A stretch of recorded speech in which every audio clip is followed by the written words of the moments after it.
Good morning students. कैसे हैं आप सभी? उम्मीद करती हूँ बहुत अच्छे होंगे और आप लोग का एग्ज़ाम भी बहुत बढ़िया हुआ होगा।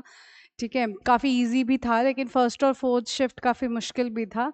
चलिए, तो इन चीज़ों में तो हम पढ़ेंगे नहीं। ओके, बाकी आप लोग की आंसर की आ चुकी है, आंसर्स चेक हो चुके हैं, सभी काम हो चुके हैं। अब आप लोग मेंस की प्रिपरेशन करना चाह रहे होंगे।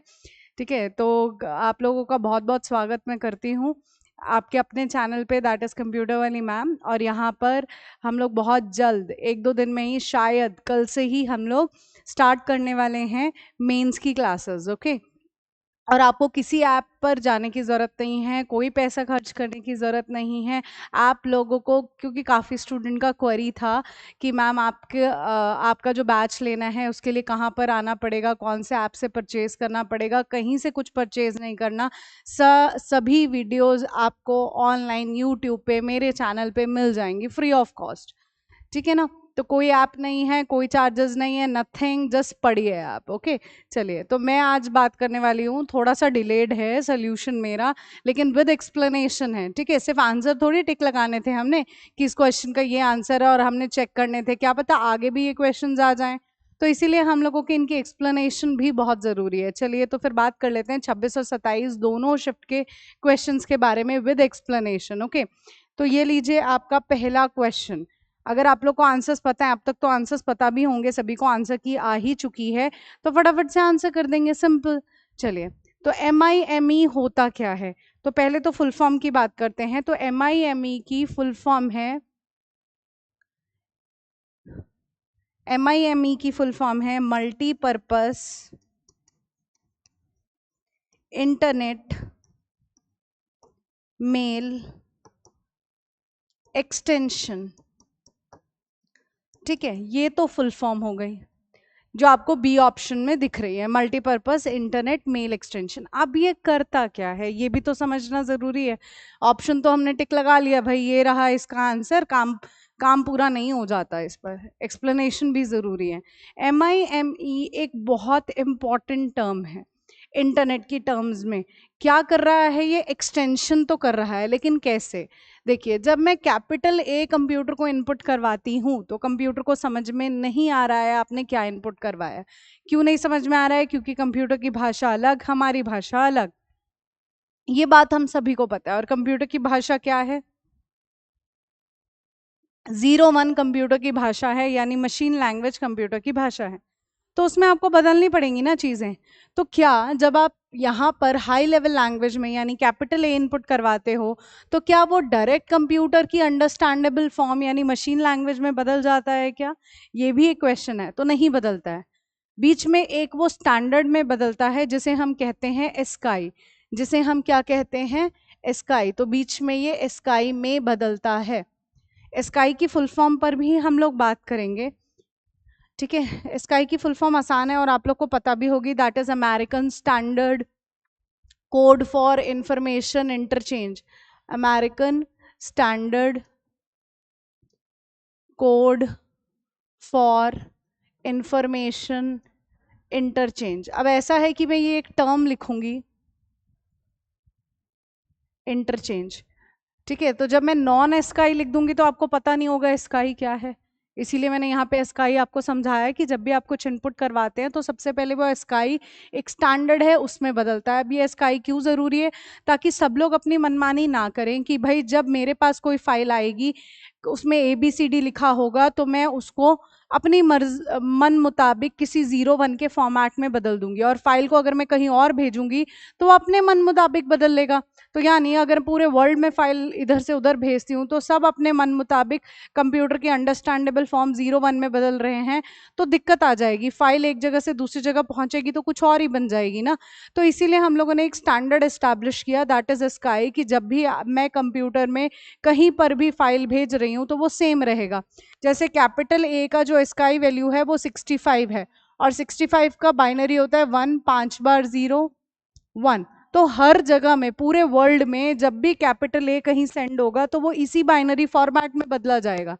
ये बात बताता है आपको स्काई, ये स्टैंडर्ड है स्काई। ये वाला क्वेश्चन भी एग्जाम्स में बनता है कि जब आप कुछ इनपुट करवा रहे हैं तो वो सबसे पहले किस फॉर्म में बदलता है, और ऑप्शन में बाइनरी फॉर्म होता है और बच्चे बाइनरी फॉर्म को करेक्ट करके आ जाते हैं, बल्कि इसका आंसर होता है स्काई। ठीक है, ये जरा ध्यान रखेंगे, पहले एस्काई में बदलता है उसके बाद बाइनरी में बदलता है, और एस्काई क्या होता है मैंने आपको बता दिया। अब जरा हम लोग अपने MIME पर आते हैं। अब ये MIME क्या है? तो जब हम कंप्यूटर को कुछ भी सेंड कर रहे हैं, ये एक इंटरनेट स्टैंडर्ड है जो आपको अलाउ कर रहा है। तो MIME ये क्या हो गया? एक इंटरनेट स्टैंडर्ड हो गया, ठीक है। और ये किस लिए काम आ रहा है? कि ये आपको अलाउ करता है कि आप नॉन एस्काई वैल्यूज, या आप ऑडियो, या आप वीडियो भेज सकते हैं, सेंड कर सकते हैं, ठीक है। इसके लिए इस्तेमाल किया जाता है MIME। ज़रूरी नहीं है कि आप कुछ भी सेंड करोगे तो वो पहले एस्काई में बदलेगा, ऐसा MIME नहीं कहता। MIME आपको अलाउ करता है कि आप नॉन एस्काई टेक्स्ट को, मल्टीमीडिया कंटेंट को, चाहे वो ऑडियो हो चाहे वो वीडियो हो, उसको आप भेज सकते हैं, ठीक है। और इसको जो हमने ओरिजिनली डिज़ाइन किया था MIME को, वो हमने SMTP के लिए किया था। SMTP यू ऑल नो ना, सिंपल मेल ट्रांसफ़र प्रोटोकॉल, जो मेल को सेंड करने के लिए इस्तेमाल किया जाता है, ठीक है। तो हमारे पास ये रहा इसका एक्सप्लेनेशन MIME का, कि एक इंटरनेट स्टैंडर्ड है जो हमें अलाउ कर रहा है कि हम नॉन एस्काई टेक्स्ट और मल्टीमीडिया कंटेंट जैसे ऑडियो और वीडियो, उनको हम सेंड कर सकें, ठीक है। और बेसिकली इसको डिज़ाइन किया गया था SMTP के लिए, जो मेल को सेंड करने के लिए इस्तेमाल किया जाता है, जिसका फुल फॉर्म है सिंपल मेल ट्रांसफ़र प्रोटोकॉल। और MIME का फुल फॉर्म क्या है? Multipurpose internet mail extension. Okay, चलिए आगे बढ़ते हैं अगले क्वेश्चन की तरफ। ये लीजिए अगला question. Which of the following statement about units of data storage is और आर करेक्ट? देखिए, पेपर में क्वेश्चंस काफ़ी इजी भी थे और कुछ क्वेश्चन समझने वाले भी थे, ठीक है।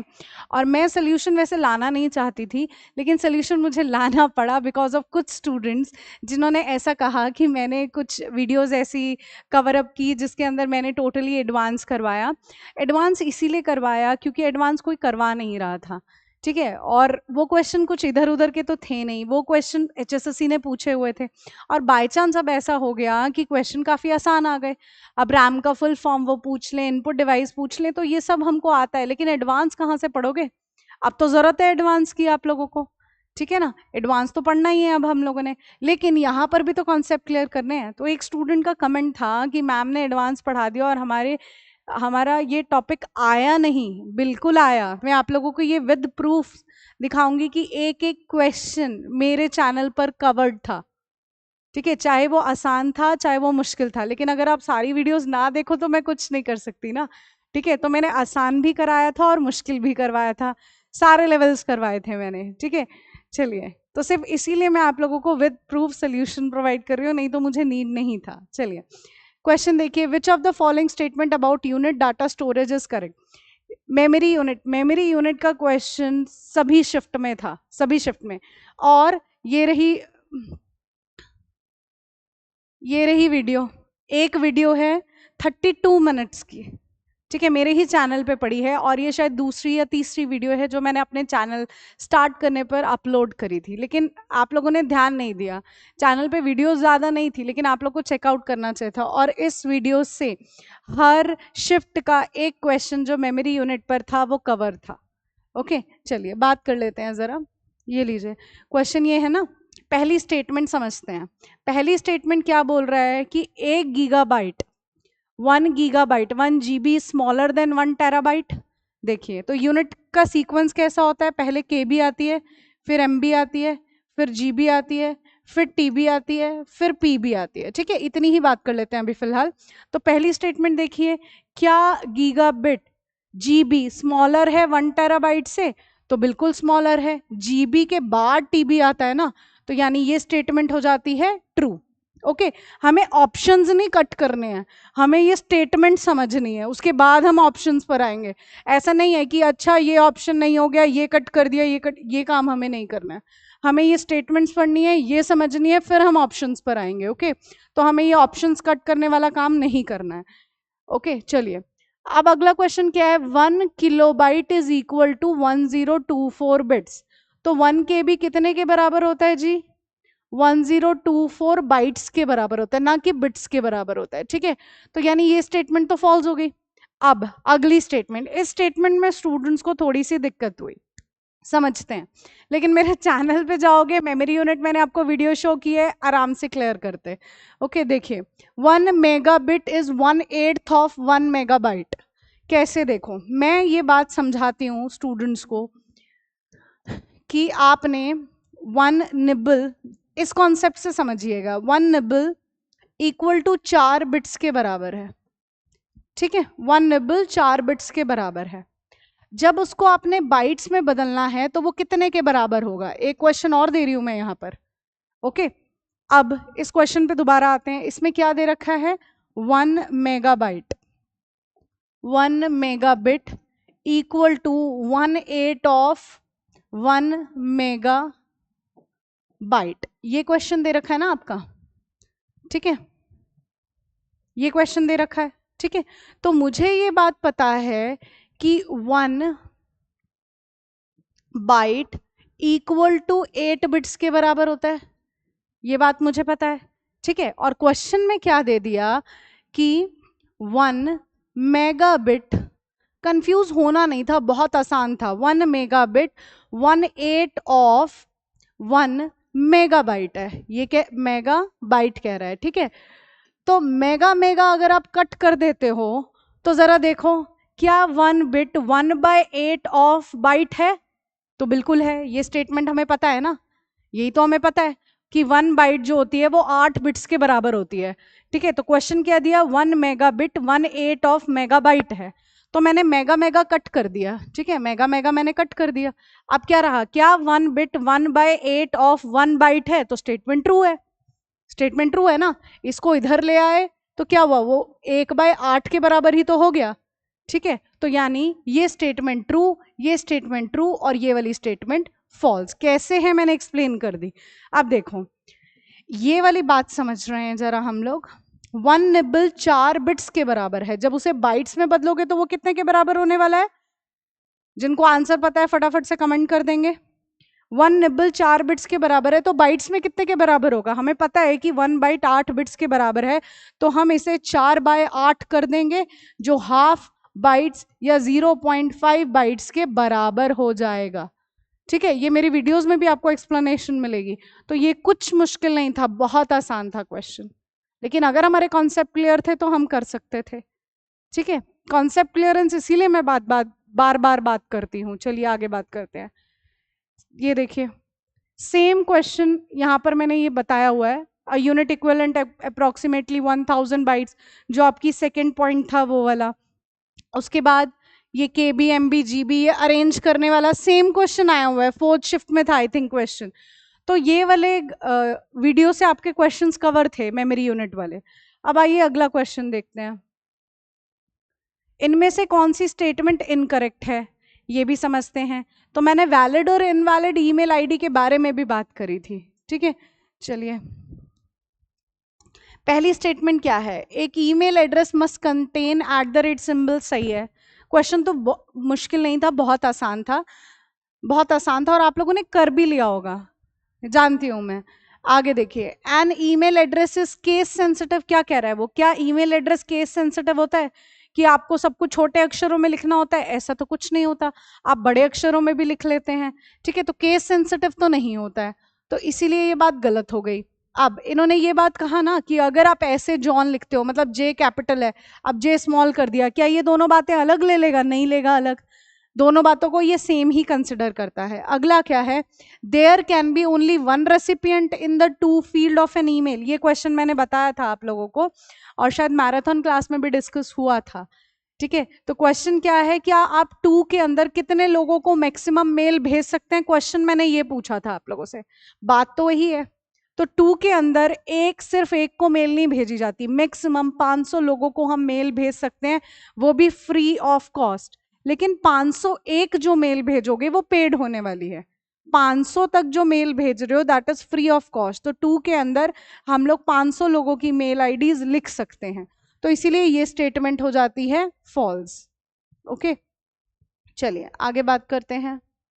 ये देखिए सेम ये चीज मैंने आपको एक्सप्लेन की थी इस क्लास के अंदर, वैलिड ईमेल आईडी और इनवैलिड ईमेल आईडी कैसे। यहाँ पर भी मैंने CC2 BCC को एक्सप्लेन किया था, BCC का क्वेश्चन भी 4th शिफ्ट में आया हुआ था, ठीक है, मैराथन क्लास में भी मैंने डिस्कस किया था।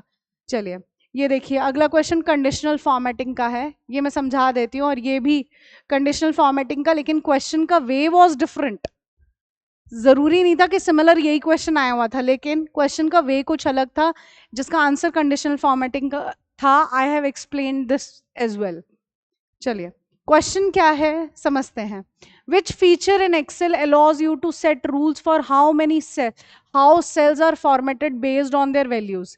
एक्सेल में कौन सी सुविधा आपको सेलों को उनके मानों के आधार पर फॉर्मेट करने के लिए नियम निर्धारित करने की अनुमति देता है।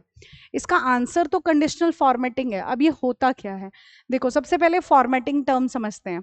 फॉर्मेटिंग टर्म का क्या मतलब होता है, जैसे कोई टेक्स्ट लिखा हुआ है, अब मैंने उसको सिलेक्ट करके उसका कलर चेंज कर दिया, उसको बोल्ड कर दिया, इटैलिक कर दिया, अंडरलाइन कर दिया, उसका फॉन्ट साइज बढ़ा दिया, और वो एरियल में लिखा हुआ था, अब मैंने उसको टाइम्स न्यू रोमन में लिख दिया, कैलिबरी में लिख दिया, ये सब क्या किया मैंने, फॉर्मेटिंग करी है। अब कंडीशनल फॉर्मेटिंग, कंडीशन मतलब क्या होता है, कंडीशन के अकॉर्डिंग जब आप फॉर्मेटिंग करते हो, जैसे आपके पास एक टेबल बना हुआ है, आपने कहा जिन लोगों की सैलरी 50,000 से ऊपर है वो रेड कलर में शो हो जाए, ठीक है, अब वो रेड कलर में शो हो रहे हैं, तो क्या था ये, कंडीशन के अकॉर्डिंग फॉर्मेटिंग थी ना। अब आपने कहा जिनके मार्क्स जो हैं वो 33 बिलो हैं, 33 से कम है, वो येलो कलर से शो हो, वो येलो कलर से शो होने लगे, तो मतलब फॉर्मेटिंग क्या थी, येलो कलर रेड कलर, ये फॉर्मेटिंग थी, लेकिन किसके अकॉर्डिंग हुई, वो कंडीशन के अकॉर्डिंग, यही तो क्वेश्चन था, तो आंसर क्या हो जाता है, कंडीशनल फॉर्मेटिंग। ओके, अगला वाला क्वेश्चन भी कुछ ऐसे ही था, ये देखिए ये क्वेश्चन भी, Rajiv was asked to highlight the, देखो इस तरीके के क्वेश्चन एग्जाम में बनते हैं, सेम वही जो मैं एक्सप्लेनेशन आपको दे रही हूं, कि राजीव को ऐसा कहा गया कि उसको हाईलाइट करने हैं सेल ग्रीन कलर से, जहां पर where the value entered is either, जहां पर वैल्यू जो एंटर की गई है या तो वो ग्रेटर देन या इक्वल टू 120 है वर्कशीट के अंदर, जिसके अंदर बहुत सारी एंट्रीज हैं, तो ये किससे शो करोगे, कंडीशनल फॉर्मेटिंग से शो करोगे। ओके चलिए नेक्स्ट क्वेश्चन देखते हैं। अगला क्वेश्चन देखिए, कुछ स्टूडेंट्स की वजह से ये सब करना ज़रूरी हो जाता है, ठीक है, मुझे वैसे ज़रूरत थी नहीं ना मुझे लग रही थी, लेकिन स्टिल मुझे ऐसा करना पड़ रहा है और मुझे शो करना पड़ रहा है कि अच्छा भाई ये क्वेश्चंस थे और ये मैंने यहाँ करवाए हुए थे, तो ये ज़रूरत पड़ रही है मुझे। Next, which of the following describe the hyperlink. देखो हाइपरलिंक आप लोगों को पता होगा क्या है, ब्लू कलर और अंडरलाइंड आता है, जैसे लिंक होता है वैसे ही तो हाइपरलिंक है, जब आप उसे क्लिक करते हो तो एक वेब पेज खुल जाता है, वही तो हाइपरलिंक होता है ना, ठीक है, तो हाइपरलिंक की शॉर्टकट की क्या है, Ctrl+K, और वही तो क्वेश्चन था कि हाइपरलिंक को कौन डिस्क्राइब कर रहा है इसमें से। देखो तो इसमें ऑप्शन में क्या दिया हुआ है, सी वाला में, कि ये एक क्लिकेबल ऑब्जेक्ट है that takes you to another web resource, यही तो है, जब आप इसे क्लिक करोगे मतलब एक क्लिकेबल ऑब्जेक्ट है, यानी जब आप उसे क्लिक करोगे तो वह आपको किसी और वेब रिसोर्स पर ले जाएगा, यानी किसी और वेब पेज पर ले जाएगा, और हाइपरलिंक की शॉर्टकट की क्या होती है, Ctrl+K होती है। ओके, एक क्लिक करने योग्य ऑब्जेक्ट जो आपको किसी अन्य वेब रिसोर्स पर ले जाता है, सिंपल। चलिए आगे, ये लीजिए क्वेश्चंस, ठीक है, ये भी मेरे क्लास होने के बाद, मैराथन क्लास हुई थी, मुझे क्वेश्चन मिला नहीं लेकिन मैंने शायद करवाया हुआ था, स्टूडेंट्स ने मुझे बोला मैम आपके मैराथन क्लास में ना एक ये क्वेश्चन आया हुआ था, लेकिन मुझे वीडियो में दिखा नहीं कहाँ था, स्टूडेंट्स ने बोला ज़रूर, कोई बात नहीं, सुन लेते हैं। What are data chunks transmitted over the internet called, internet पर प्रसारित डेटा चंक को क्या कहा जाता है। देखो मैं आपको बताती हूँ, सारी टर्म्स मैं आपको समझा देती हूँ। देखो पैकेट्स कौन सी लेयर पे बनते हैं, नेटवर्क लेयर पे बनते हैं, और हमारा डाटा किस फॉर्म में ट्रेवल होता है, तो पैकेट्स के फॉर्म में ही ट्रेवल होता है। पैकेट्स क्या होते हैं, ये ऐसे छोटे छोटे, ये जो आप बोल रहे हो इनको हम पैकेट्स कहते हैं, जो सेंडर से रिसीवर की साइड पहुंचते हैं। पुराने टाइम पर क्या था, ये सेंडर था ये रिसीवर था, और दोनों के बीच में एक एस्टैब्लिश पाथ होता था, एस्टैब्लिश कह लो या आप कह लो फिजिकल पाथ होता था। ठीक है, इसका एग्जाम्पल हम कह सकते हैं लैंडलाइन टेलीफोन को। लैंडलाइन टेलीफोन है, अब उसमें हमें पता है ये वायर एक फिजिकल कनेक्शन है जिसके जरिए मैसेज यहाँ से वहां पहुंच रहा है, ऐसा ही है ना कुछ।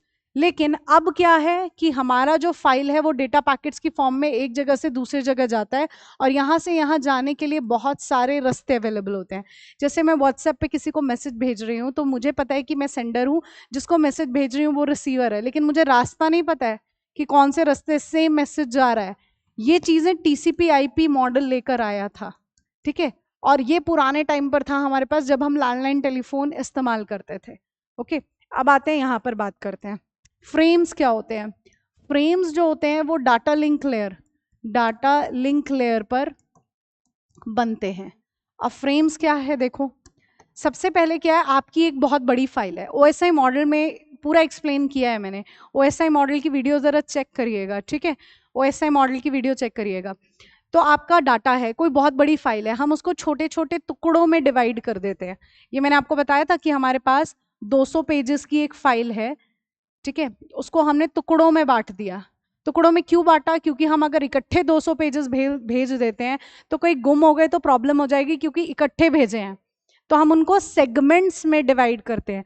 तो ये जो दो पार्ट्स थे इनको सेगमेंट्स कहा जाता है, इन पे 1 और 2 लिखा जाता है, ठीक है, ताकि जब हम इनको रिसीवर साइड में इकट्ठा करें तो पहले 100 पेजेस फिर दूसरे 100 पेजेस और 200 पेजेस पूरे हो जाएं। ये पूरा मैंने ओएसआई मॉडल में एक्सप्लेन किया है, तभी मैं कॉन्सेप्ट क्लियरेंस की बात करती हूँ। अगर कॉन्सेप्ट क्लियर है तो क्वेश्चन आंसर करने कोई मुश्किल है, बहुत आसान है, ठीक है।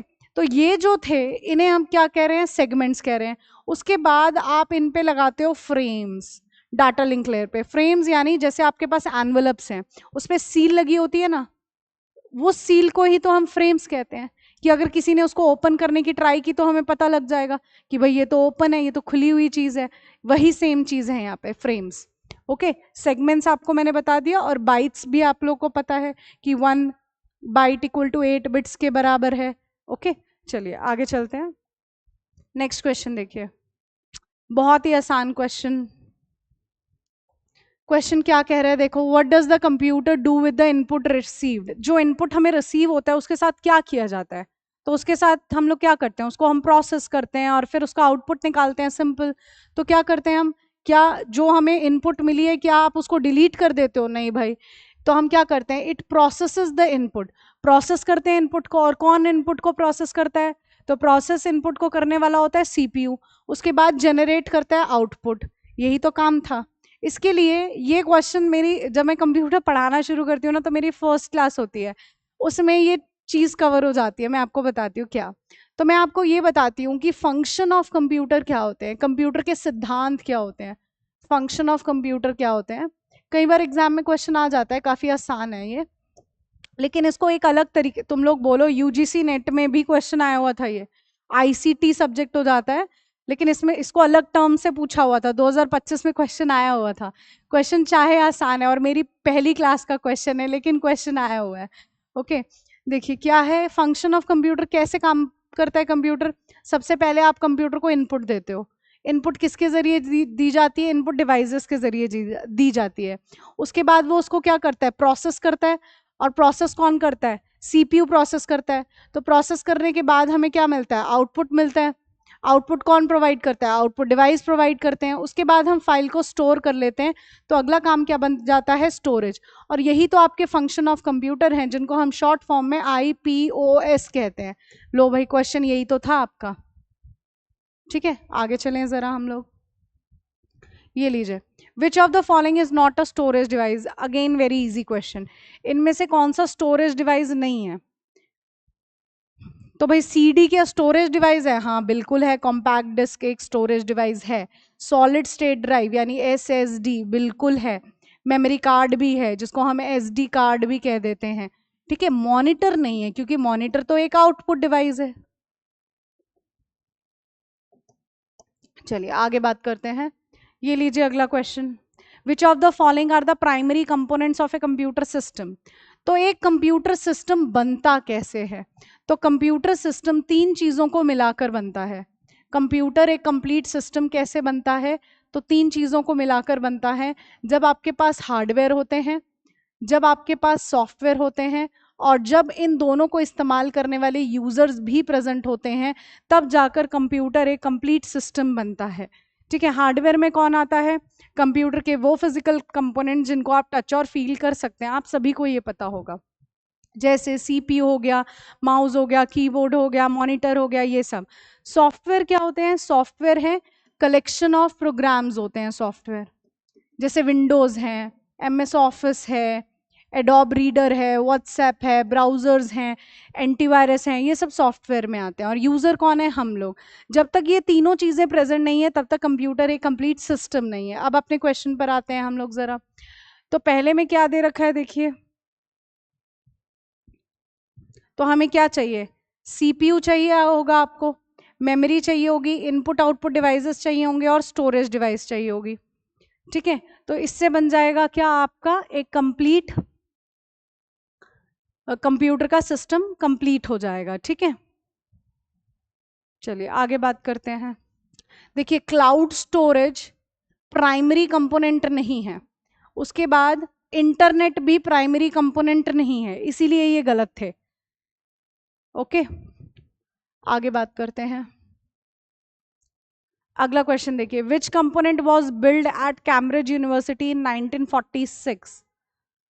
ओके, तो ये बना था एडसैक, एडसैक बना था।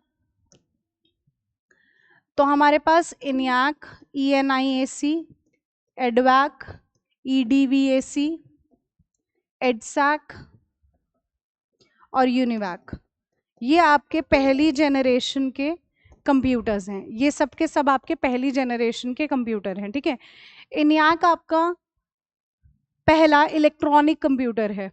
ठीक है, यूनिवैक आपका पहला कमर्शियल पर्पस कंप्यूटर है।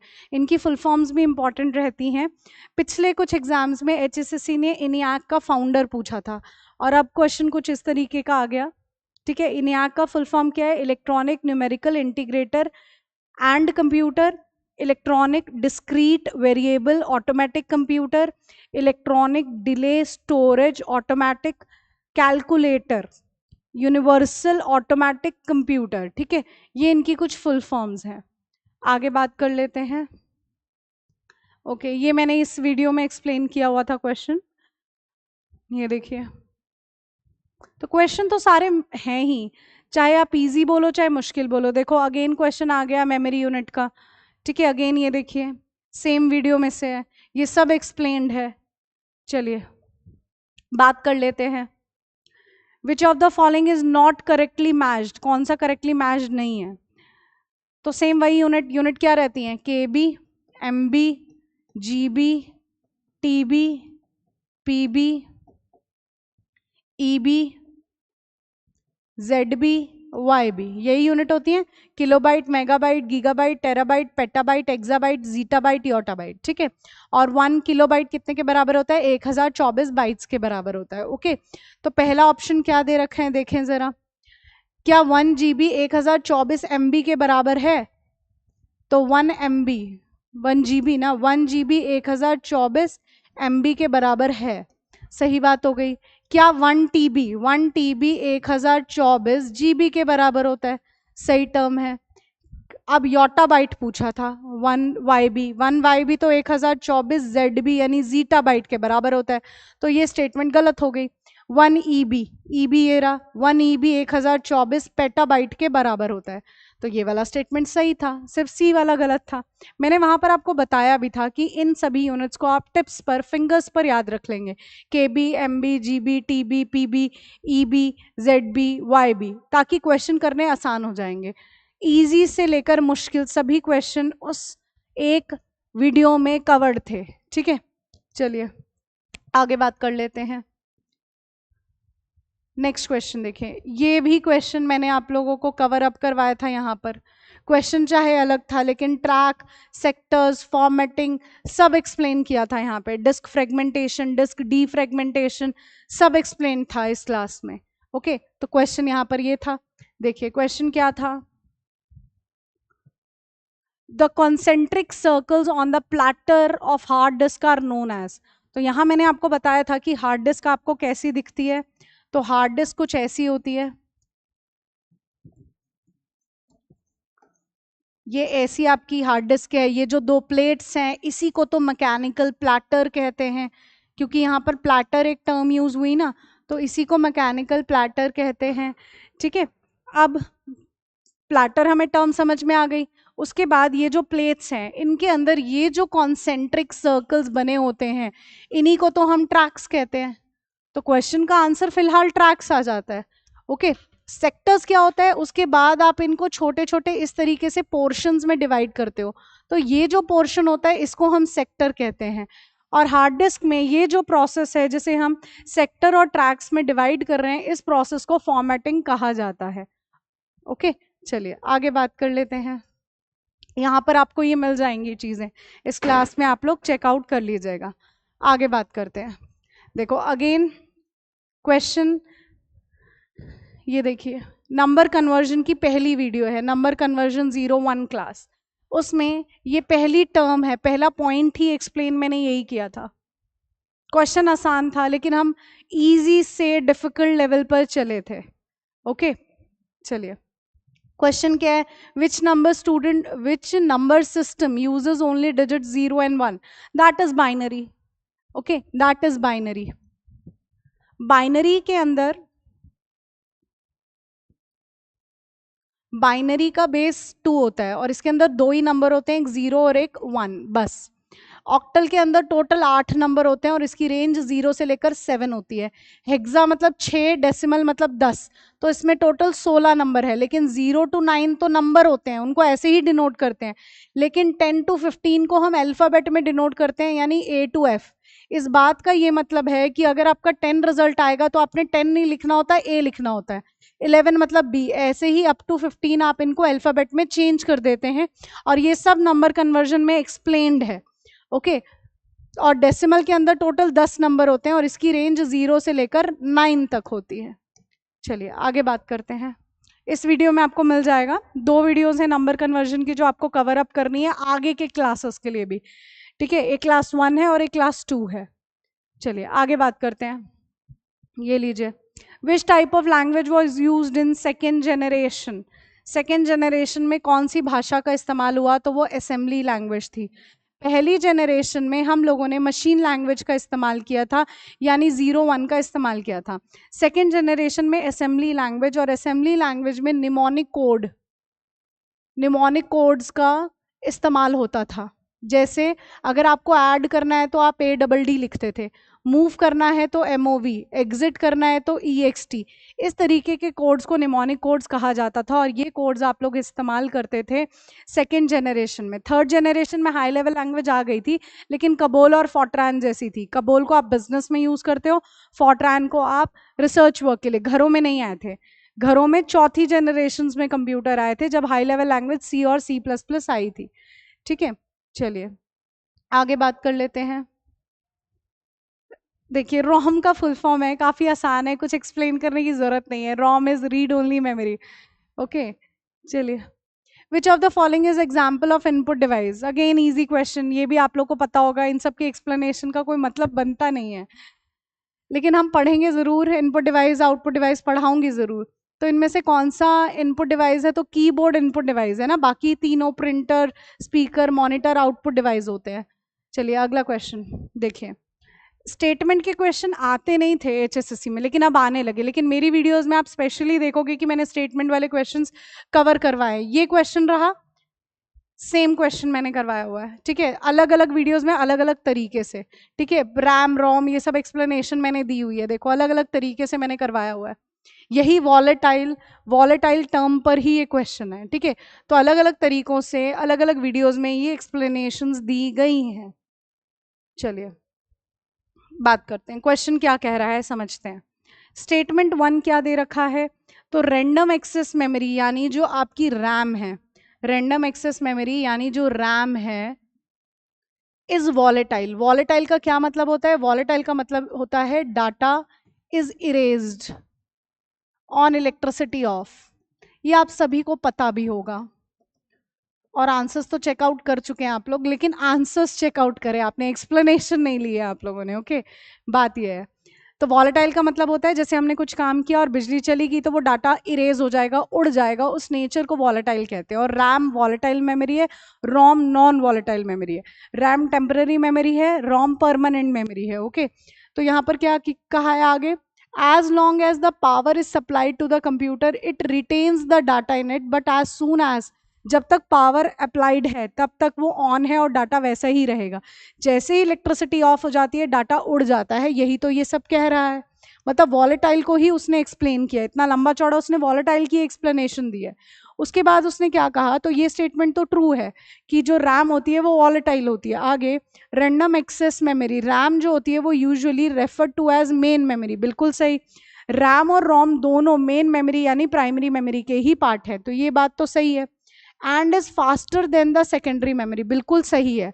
क्यों है ये समझते हैं। तो ये एक्सप्लेनेशन मैं आपको हमेशा मेमोरी टॉपिक में देती हूँ कि ये सीपीयू है, ये रैम यानी ये प्राइमरी मेमोरी है, और ये सेकेंडरी मेमोरी यानी हार्ड डिस्क है। तो इन लोगों को यानी सेकेंडरी मेमोरी जो है उनको कभी भी डायरेक्ट फाइल्स में डायरेक्ट सीपीयू तो मिलता ही नहीं है ना, ये चीज़ें मैंने एक्सप्लेन की हुई हैं ऑलरेडी। तो इनको डायरेक्ट सीपीयू मिलता नहीं है, तो ये क्या करते हैं, ये सबसे पहले यहाँ लोड होते हैं, उसके बाद सीपीयू मिलता है इनको। सीपीयू तो चाहिए चाहिए, बहुत ज़रूरी है। क्यों चाहिए, क्योंकि उनको प्रोसेस होना है, फाइल को ओपन होना है, क्लोज होना है, बिना सीपीयू के थोड़ी हो सकता है। लेकिन प्रोसीजर क्या है सीपीयू तक पहुंचने का, इन्हें कभी भी डायरेक्ट सीपीयू नहीं मिलेगा। इन्हें पहले रैम यानी प्राइमरी मेमोरी में लोड होना पड़ेगा, उसके बाद इनको सीपीयू मिलेगा। ठीक है, तो सीपीयू के नज़दीक कौन है, रैम यानी प्राइमरी मेमोरी। तो यानी जो प्राइमरी मेमोरी यानी रैम है वो फास्टर देन सेकेंडरी मेमोरी है, स्टेटमेंट ट्रू है। तो यानी ये बोथ स्टेटमेंट जो होती हैं वो हमारी सही हो जाती है। ओके, चलिए आगे बात कर लेते हैं। अगला क्वेश्चन देखिए।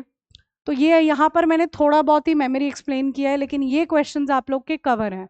ओके, चलिए बीसीसी अगेन, मेरे मैराथन क्लास में एक्सप्लेनेशन थी, स्टूडेंट्स ने कमेंट भी किया था मैम बीसीसी वाला क्वेश्चन आया हुआ था। बीसीसी का full form is blind carbon copy. क्या होता है मैं एक्सप्लेन कर चुकी हूँ आपको, ठीक है, ये देखिए यहाँ पर लिखी रही थी मैं, लेकिन इनकी एक्सप्लेनेशंस के साथ मैंने कवर अप किए हैं ये चीज़ें।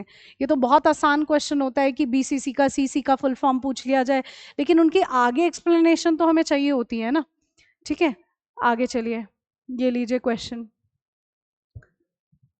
मैच द फॉलोइंग के। मैच द फॉलोइंग के क्वेश्चंस भी पहली बार ही एचएसएससी ने डिस्कस किए हैं, कोई बात नहीं, लेकिन मेरी वीडियोस में तो आपको मिलेंगे।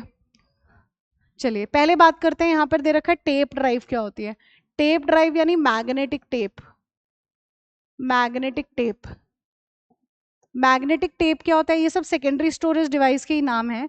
मैग्नेटिक टेप क्या होता है, मैग्नेटिक टेप है आपकी पुराने टाइम वाली कैसेट, ठीक है, जिसमें ऊपर टेप लगी होती थी, मैग्नेटिक टेप, और अगर हम उसको गाने को ज़्यादा फॉरवर्ड करते थे तो ऊपर की पूरी रील ही बाहर निकल आती थी, फिर ऐसे ऐसे करते रहते थे हम उसको, है ना। वही है आपकी मैग्नेटिक टेप यानी टेप ड्राइव। तो उसमें हम डाटा को कैसे एक्सेस करते हैं, सिक्वेंशनली एक्सेस करते हैं, यानी 1 by 1। ओके, तो सिक्वेंशनल एक्सेस, लो कॉस्ट पर टीबी, तो यानी हो गया ये A option. Tape drive sequential access है, यानी फाइल 1 by 1 ही ऑपरेट होगी। अगर आप ज़्यादा फॉरवर्ड करोगे तो वो रील बाहर निकल आएगी ना, ये आपने देखा होगा। ओके, उसके बाद एसएसडी क्या होता है। एसएसडी से पहले मुझे डीवीडी का दिख रहा है एक ऑप्शन, ये वाला, कि जो डीवीडी है, सीडी, डीवीडी और बीआरडी, ये तीनों के तीनों कौन होते हैं, ये ऑप्टिकल डिस्क के अंदर आते हैं ये तीनों। कॉम्पैक्ट डिस्क, डिजिटल वीडियो यानी वर्सेटाइल डिस्क, ब्लू रे डिस्क। ओके, तो यानी ये वाला ऑप्शन बन जाता है डीवीडी के लिए कि ये ऑप्टिकल मीडिया है। ओके, उसके बाद एसएसडी, मैंने आपको एक्सप्लेन भी किया है कि एसएसडी जो है वो सबसे फास्ट प्रोसेसिंग स्पीड देता है हार्ड डिस्क से भी। तो यहाँ क्या दे रखा है, फास्ट, रैंडम एक्सेस और ड्यूरेबल, तो ये आ जाता है बी। उसके बाद क्लाउड कंप्यूटिंग तो मैंने आपको पता नहीं कितनी डिटेल में समझाया था, लेकिन यहाँ क्लाउड बैकअप आ रखा है। क्लाउड बैकअप क्या है, रिमोट है। रिमोट का मतलब आप कहीं से भी किसी भी चीज़ को ऑपरेट कर सकते हैं। जैसे मैंने आपको नेटफ्लिक्स, जीमेल का एग्जाम्पल दिया था ना, वन ड्राइव इसका एग्जाम्पल है। ओके, ड्रॉपबॉक्स, ये सब इसका एग्जाम्पल है क्लाउड बैकअप, क्लाउड कंप्यूटिंग का। तो रिमोट है ये, मतलब मैं यहाँ पर बैठ के नेटफ्लिक्स को एक्सेस कर रही हूँ, जीमेल को एक्सेस कर रही हूँ, तो वो रिमोट आ गया ना। रिमोट मतलब दूरी पे पड़े हुए चीज़ों को एक्सेस करना, दैट इज रिमोट।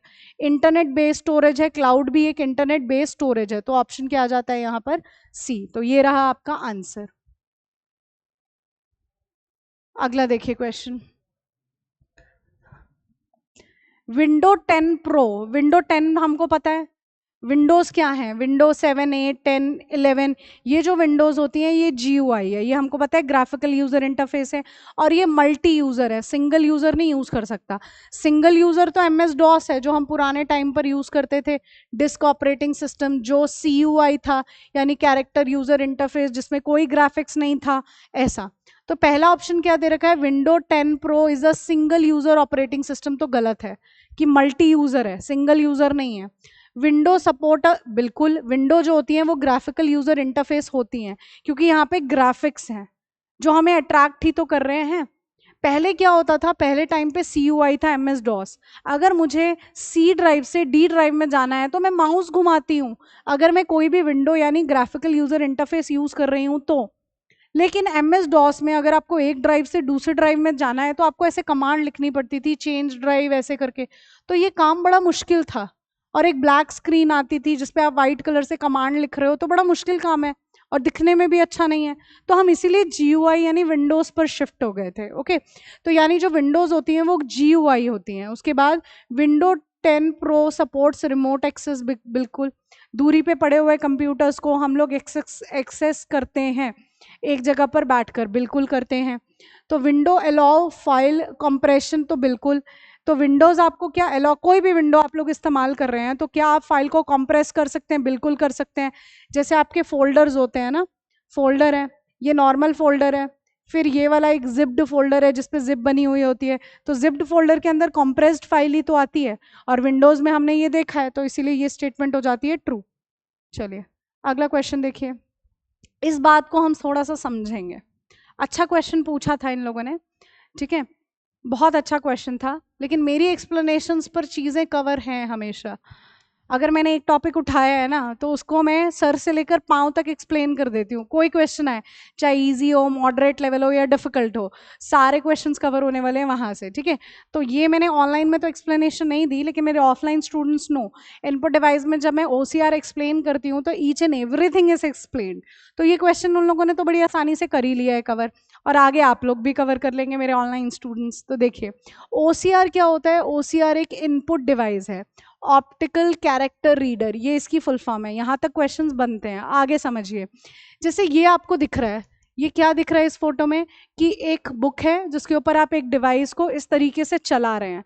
अब इस तरीके से जब आप डिवाइस को चलाते हैं तो क्या है कि जो भी कुछ यहाँ लिखा था, इस पेज पर लिखा था, अब वो आपकी स्क्रीन पर यानी PC पे लिखा हुआ दिखेगा। तो अगर हम इनको टेक्निकल टर्म में समझें तो क्या हुआ, क्या हुआ कि आपने कुछ भी लिखा था, आपने एक पेज पर कुछ भी लिखा था, जो पेज था वो क्या था, हार्ड कॉपी था, जिसके अंदर कोई भी टेक्स्ट हो सकता है, कोई भी इमेज हो सकती है।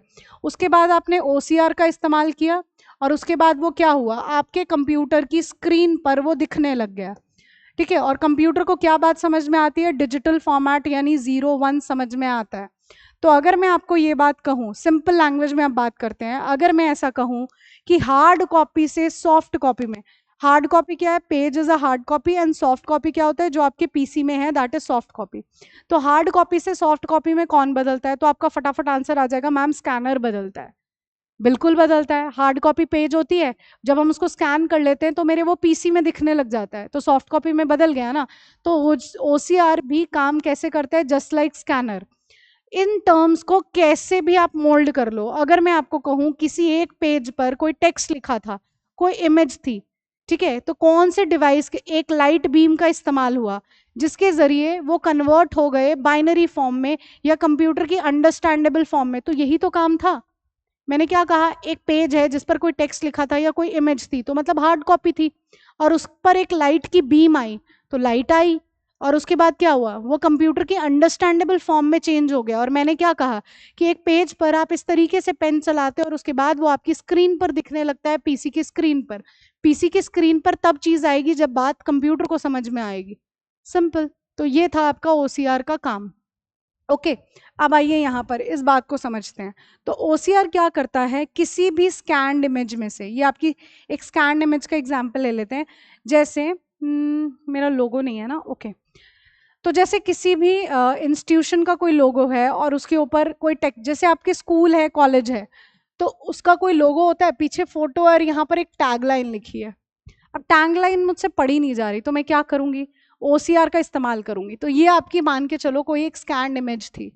अब ये स्कैन्ड इमेज में से मुझे ये टेक्स्ट चाहिए, तो ओसीआर क्या करेगा, इस स्कैन्ड इमेज में से आपको टेक्स्ट प्रोवाइड करेगा। Only text, not image. और अगर ये टेक्स्ट यहाँ पे रेड कलर से लिखा है, तो जब वो यहाँ आएगा तो वो उसका कलर रेड नहीं होगा। ठीक है, चलिए अब समझते हैं जरा बात। अब मैंने आपको क्या बताया, ओसीआर किसी भी स्कैन्ड इमेज को या किसी भी डॉक्यूमेंट को स्कैन करता है और आप टेक्स्ट फॉर्मेट में उसको बदलता है। ये मेरी एक्सप्लेनेशन। अब क्वेश्चन देखिए, which file format is best suited to store scan documents while preserving OCR readable text layers. ठीक है, ओसीआर पठनीय पाठ परतों को संरक्षित करते हुए स्कैन किए गए दस्तावेजों को संग्रहित करने के लिए कौन सा फाइल प्रारूप सबसे उपयुक्त है? तो कौन सा होगा भाई, पीडीएफ होगा ना, क्योंकि टीआईएफ, पीएनजी, जेपीईजी, ये तीनों की तीनों जो हैं ये इमेज की फाइल एक्सटेंशन है। ठीक है, लेकिन ओसीआर कैसे काम करता है, किसी भी स्कैन इमेज को टेक्स्ट डॉक्यूमेंट में बदलता है।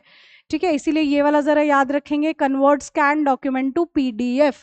पीडीएफ तो एक ही थी ना, एक ही फाइल एक्सटेंशन थी यहाँ पर, तो इसीलिए आंसर क्या हो जाता है, पीडीएफ।